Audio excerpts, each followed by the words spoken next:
আকু এবাৰ মোদি সৰকাৰ, আকু এবাৰ মোদি সৰকাৰ, আকু এবাৰ মোদি সৰকাৰ, আকু এবাৰ মোদি সৰকাৰ। ৰূপহী আমাৰ অসম, ভাৰতীয়াৰ সোণৰ অসম, গঢ়িবলে আমি এখন প্ৰগতিশীল সোণৰ অসম।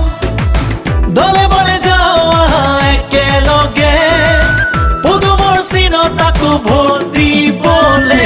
আকৌ এবাৰ মোদী চৰকাৰ, আকৌ এবাৰ মোদী চৰকাৰ, আকৌ এবাৰ মোদী চৰকাৰ, আকৌ এবাৰ মোদী চৰকাৰ। আন্ধাৰ আঁতৰিল, ঘৰে ঘৰে পোহৰ বিয়পিল, বিজেপিৰ শাসন কালত কত হাঁহি উভতিল।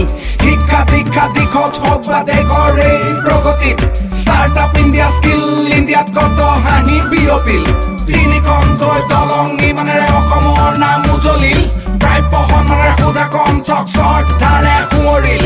লেপেট কথা গেছ কেকাৰ অসমতো এইমছ, আমাৰ ইয়াতো আজিকালি হয় ইণ্টাৰনেশ্যনেল গেম। আজি তিনিচুকীয়াত ডাঙৰ জনসমুদ্ৰ, গৃহমন্ত্ৰী অমিত শ্বাহ ডাঙৰীয়া আমাৰ মাজত আহিছে। লোকে লোকাৰণ্য, অসমত আমি 13টা চিট জিকিম তাকে আজি প্ৰতিপন্ন কৰিছে। ইছবাৰ 400 পাৰ।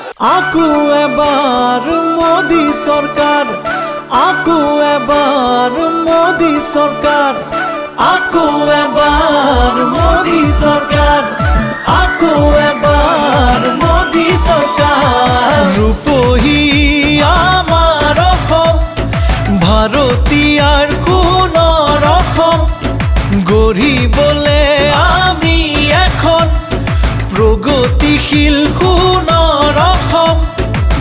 দলে বলে যাওঁ একেলগে পদুমৰ চিনত আকৌ ভোট দিবলে।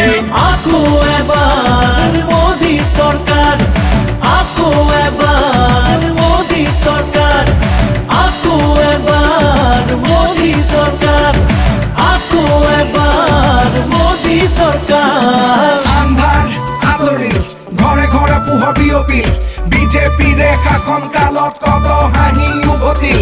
শিক্ষা দীক্ষা দিশত হওক বা দেশৰ এই প্ৰগতিত, ষ্টাৰ্টআপ ইণ্ডিয়া স্কিল ইণ্ডিয়াত কত হাঁহি বিয়পিল। তিনিখনকৈ দলং নিৰ্মাণেৰে অসমৰ নাম উজলিল, প্ৰায় প্ৰশনৰে সোধা কণ্ঠক শ্ৰদ্ধা